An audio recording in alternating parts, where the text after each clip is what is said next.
El Señor esté con ustedes. Evangelio de nuestro Señor Jesucristo según San Mateo.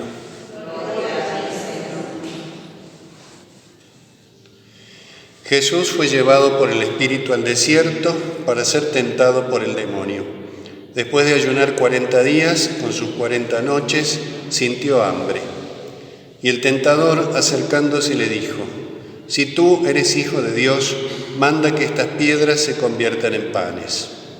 Jesús le respondió: «Está escrito, el hombre no vive solamente de pan, sino de toda palabra que sale de la boca de Dios».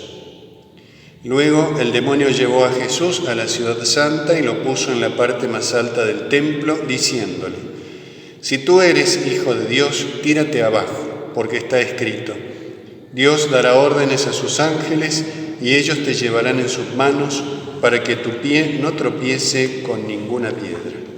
Jesús le respondió: «También está escrito: no tentarás al Señor tu Dios».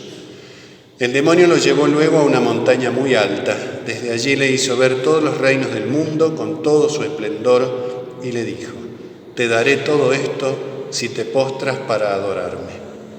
Jesús le respondió: «Retírate, Satanás, porque está escrito: adorarás al Señor tu Dios y a Él solo rendirás culto». Entonces el demonio lo dejó y unos ángeles se acercaron para servirlo. Palabra del Señor.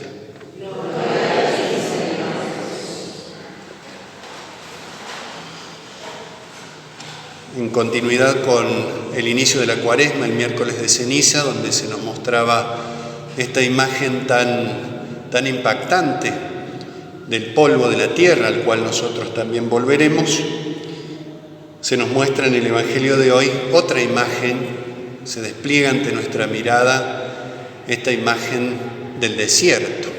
En primer lugar, Jesucristo yendo al desierto para ser tentado por el demonio, llevado por el Espíritu Santo. Ese desierto es el mundo, no es solamente el desierto histórico donde nuestro Señor Jesucristo fue, sino que es Jesucristo viniendo al mundo, el Hijo de Dios viniendo al mundo, viniendo a nuestra vida, viniendo a nuestro corazón, que a veces también es un desierto. Viene a este mundo para redimirnos, por supuesto, pero ¿para redimirnos de qué? Para redimirnos del pecado. Y en los orígenes del pecado está, como lo leíamos en el libro del Génesis, la seducción del demonio. Esta seducción del demonio, esta tentación del demonio es mostrar algo malo con apariencia de bien. ¿Para qué? Para apartarnos. Por eso en este momento de su camino de Jesucristo, de su llegada al desierto, viene para mostrar quién es nuestro enemigo, para mostrarnos también que estamos en un combate, en una lucha, en un enfrentamiento espiritual.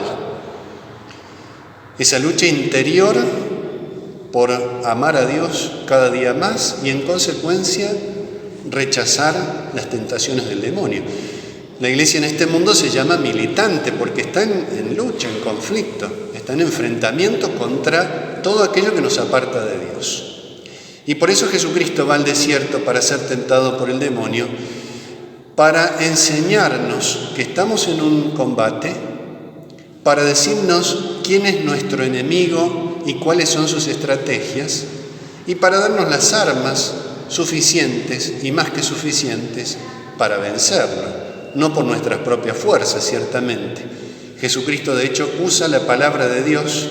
Cada una de las tentaciones, Jesucristo le responde citando la palabra de Dios.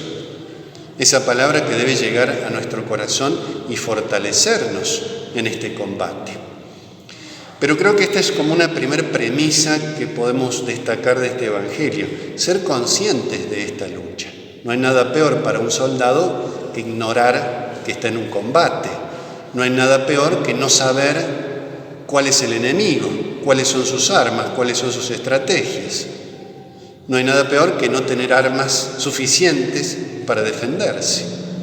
Esto es lo que nos plantea esta dimensión bélica, podríamos decir, espiritualmente hablando, que nos plantea el Evangelio de hoy. Y Jesucristo va al desierto, el demonio se hace presente, se muestra, se evidencia. ¿Por qué? Porque una de sus técnicas o estrategias es ocultarse, es disimular su presencia, es mostrar el mal pero con apariencia de bien. En el relato del pecado original está muy claro. Lo que viene a decirle a nuestros primeros padres es: no le hagan caso a Dios porque Dios es malo, yo soy bueno, yo les ofrezco el camino a la verdadera libertad, a la verdadera independencia, a la legítima autonomía. Seréis como dioses, no dependiendo de Dios. El demonio busca tentarnos con una aparente felicidad, pero en el fondo lo que quiere es separarnos del Señor. Por eso el tentador se acerca y hace estas tres propuestas. En primer lugar le dice que convierta las piedras en panes. Y acá ya vemos con la respuesta de Jesucristo el modo que tiene de proceder. El pan representa las cosas de este mundo, las cosas materiales, las cosas físicas, las cosas corporales. Representa nuestros deseos, que son legítimos, del alimento, de la comida, de las cosas que tienen que ver sobre todo con nuestra dimensión corporal. Si uno lo piensa, estrictamente hablando, no hay nada de malo en que Jesucristo hubiera convertido esas piedras en panes y alimentarse, porque el alimento físico no es malo, porque las cosas corporales no son malas. ¿Cuál es el problema? Jesús lo pone en evidencia al decirle al demonio: el hombre no vive solamente de pan, sino de toda palabra que sale de la boca de Dios. ¿Y cuál era el problema entonces? No el pan, sino que el pan fuera lo único. Dice, no solamente vive de pan, es decir, también necesitamos las cosas de este mundo. Pero el problema está cuando vivimos solo para las cosas de este mundo, cuando vivimos exclusivamente para las cosas del cuerpo, cuando el horizonte sobrenatural se diluye, cuando Dios queda un poco al margen, cuando los temas espirituales no tienen práctica relevancia. Y fíjense, el demonio esto no lo dice expresamente. Nos dice, el pan es algo bueno. Pero ¿qué es lo que en el fondo quiere? Que vivamos solo para eso. Y entonces al vivir solo para las cosas de la tierra, eso nos hace daño, porque nuestro corazón ha sido creado para Dios. Algo similar sucede en la segunda tentación. Primero el demonio ve que Jesucristo le responde con la Sagrada Escritura y él ahora su segundo argumento. El primer argumento parecía de sentido común. Tienes hambre, puedes hacer esto, hazlo. Que en el fondo lo que le está diciendo es que le haga caso a él, que obedezca no al Espíritu Santo, sino al espíritu del mal.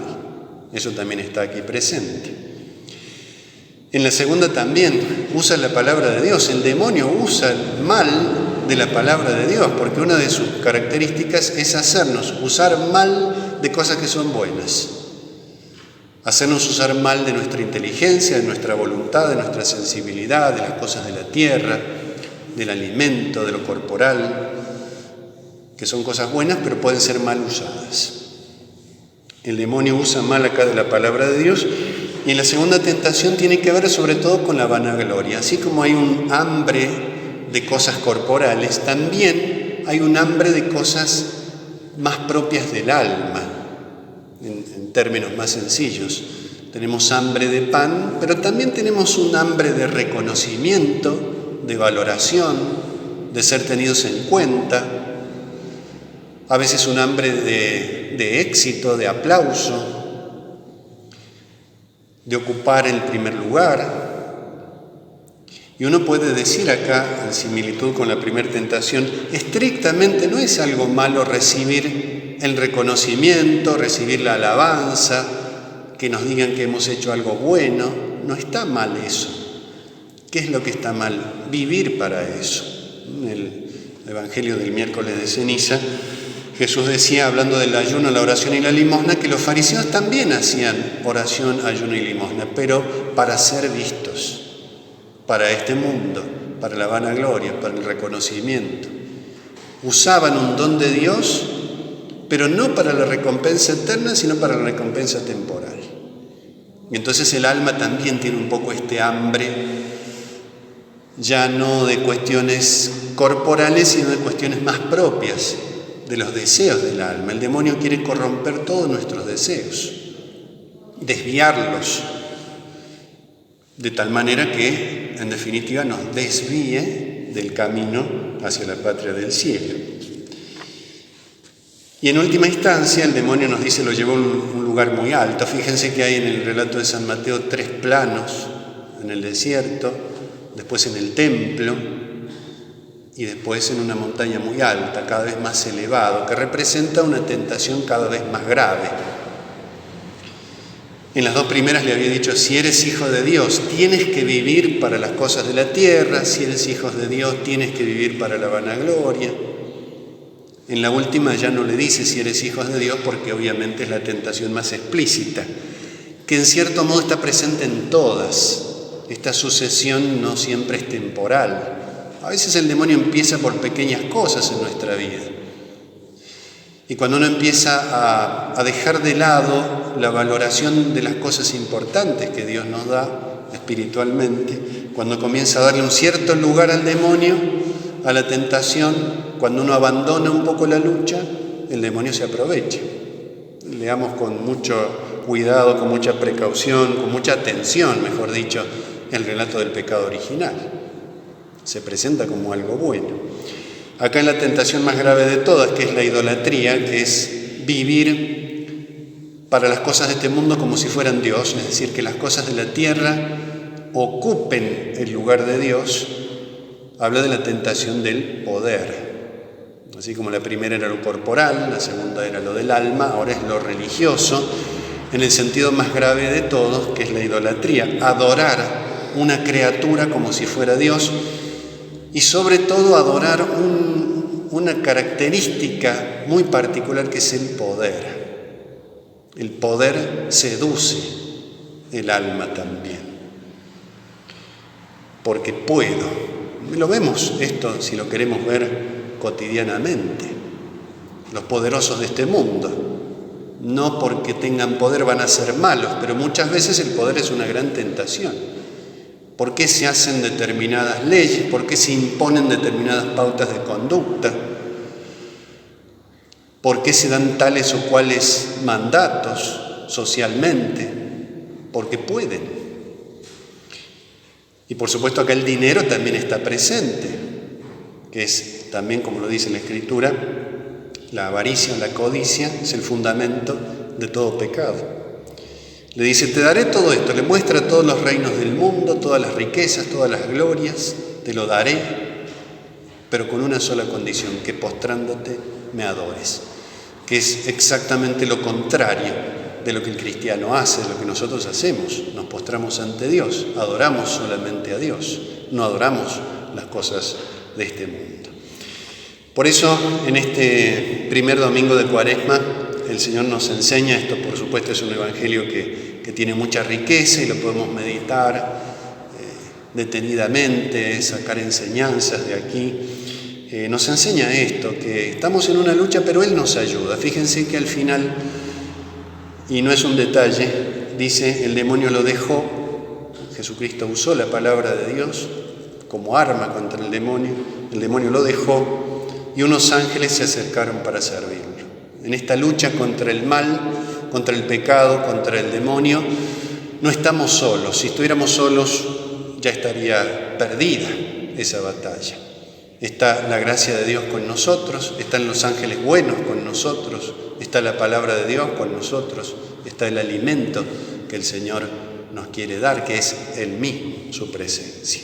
Pidámosle entonces que nos conceda esta gracia de mantenernos siempre firmes en esta lucha, con mucha humildad, ciertamente, y que recorriendo así, de esta manera, el camino de la vida, el desierto de este mundo, podamos llegar un día a la victoria definitiva en la patria del cielo. Que así sea.